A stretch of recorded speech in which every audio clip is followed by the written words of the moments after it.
Aloha, good seeing you. So what we want to concentrate on today is just writing a little piece.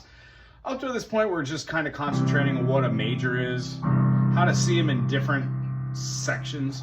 When we go through this, our cadences, like a 1-4-5, doesn't really need to jump a lot on this hand. So we keep our foot kind of present. Something that I'd like you to start working on is keeping your sustain pedal down if you have one, and then playing a 1-2 off, 1-2 down, 1-2 off.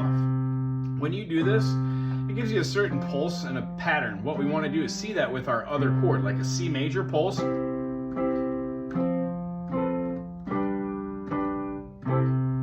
So your foot starts getting the feeling of going up and down while your fingers are doing something. Quite literally right there, even though it seems simple, I was going up and down for quarter notes. This is keeping a pattern that's quite literally, it's going down, but it feels almost as if it's going horizontal back and forth, which it is for all good reason, whilst the foot is going up and down to hit the sustain pedal. 1-2, 1-2. So it's a lot going on. We go real slow, down,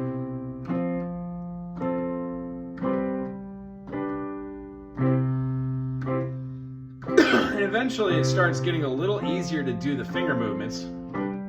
And when you go slow, you could auto correct the fingers. But if you learn how to do just this and you never learn how to do this or this, then, you know, it's a pattern of recognition that you will never do.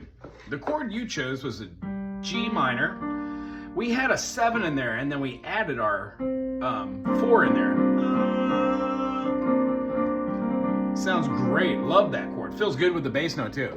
So what I would suggest is take a little bit of this chord and write a melody. Now, I don't want to do it for you because I don't want to expose you to anything, but I'm going to go to the key of C just for explanation. If I was doing an A minor, I added my 7th and then put my 4th on, I would be having the same mesh that we had for the G minor, but now I'm not playing in the G minor, am I? I'm playing in the C major, not the B flat. So when I'm doing this kind of chord structure, squishing them together, I would come up with something like a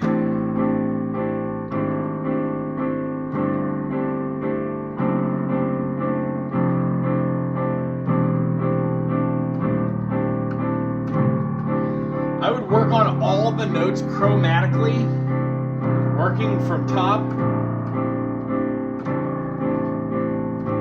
to bottom. I'd check out my octaves. I'd check out my 1, 4, 3, 2, 1. First time I did it, I was doing half steps. Next time I'm doing it, I'm starting on the 4th and walking down in the progression of the natural minor. Right there, because I was walking down in half steps here, when I did this and moved down through, I actually felt the urge to hit the B flat and then move into the A again. That would have sounded great too.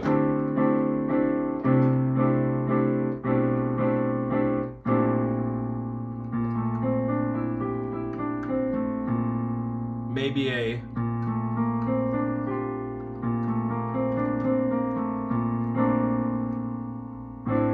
and then back to it. See what I did there? Use half steps to feel something.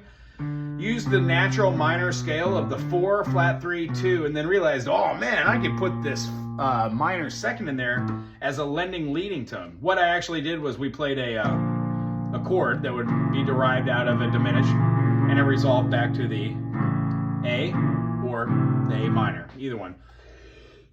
So this week, try and act like you're writing something for a 30-second blip that's used over and over again. Try and write a melody. So if I was in A minor, maybe something like a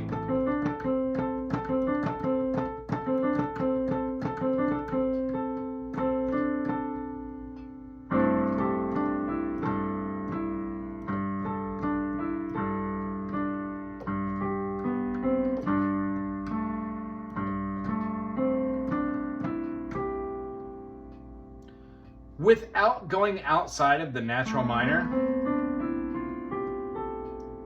Can you play a melody in the key of course, B flat or G minor that doesn't extend outside of any of your natural notes found? So no accidentals. Don't go to any notes inside of your music patterns that don't belong. The only one that we did down here was the E flat. Now, naturally, we're going to be finding ourselves in the key of B flat, so the E flat was allowed. Sound great. But don't go outside of your natural notes. I hope that helps. If you have any questions, put it in the comment section or give me a text or an email, and I'll get to you. Aloha.